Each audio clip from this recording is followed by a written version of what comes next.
আসসালামু আলাইকুম বন্ধুরা, সবাই কেমন আছেন? আশা করি সবাই সুস্থ আছেন এবং সুস্থ মতন আবার যার যার কর্মস্থলে ফিরে আসেন, এই আশা ব্যক্ত করে শুরু করব একটা খুবই লজ্জাজনক বিষয় নিয়ে।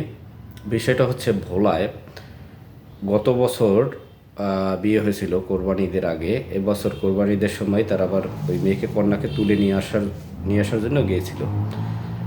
এর মাঝে একটা শাড়ি, মানে বিয়ের যে শাড়িটা কনেপক্ষের পছন্দ হয়নি, যার কারণে তাদের সাথে দ্বন্দ্বে জড়িয়ে পড়ে কনেপক্ষ বরপক্ষের সাথে। দ্বন্দ্বে জড়ানোর এক পর্যায়ে প্রায় 15 জনের মতো আহত হয়েছে এবং বিয়েটা মনে হয় ভেঙেই গেছে আর কি। এই পর্যায়ে মানে একটা শাড়ির জন্য যদি একটা বিয়ে ভেঙে যায়, এর থেকে লজ্জাজনক বিষয় আর কি আছে? আপনারা একটু ভেবে বলুন।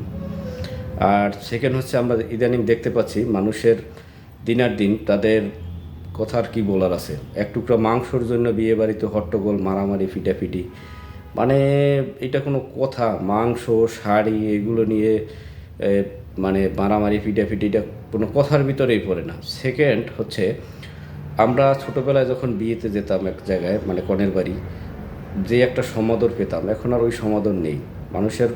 আগের থেকে কিন্তু প্রতিটা মানুষের, দেশের পরিস্থিতি যাই থাকুক না কেন, অর্থ বৃদ্ধি পেয়েছে। মানে প্রতিটা মানুষেরই আগে 1 টাকা ইনকাম থাকলে এখন 5 টাকা আছে এবং তার টাকার গরম সবাই। যার কারণে এখন আর মানুষের ভিতরে ওই রকম কোনো মানে সামাজিকতা বোধ নেই, কারণ সবাই টাকা আছে, যার মতো সেই চলে। একটা শাড়ির জন্য যদি বিয়েটা ভেঙে যায়, মানে এইটা, এর থেকে লজ্জাজনক বিষয় আর নাই। এটা যদি কেউ বাহিরের কেউ শুনে, এটা মানে একটা হাস্যকর বিষয়। প্লিজ আপনারা একটু আপনাদের মতামতটা জানাবেন এই বিষয়টা নিয়ে। মানে শাড়ির জন্য বিয়ে ভেঙে গেছে, মানে মারামারি লেগে 14-15 জন আহত। মানে কি বলার আছে এইটা বিষয় নিয়ে? মানে মানুষের ভিতরে কোনো মানুষত্ব বোধ বিসর্জন আজকে।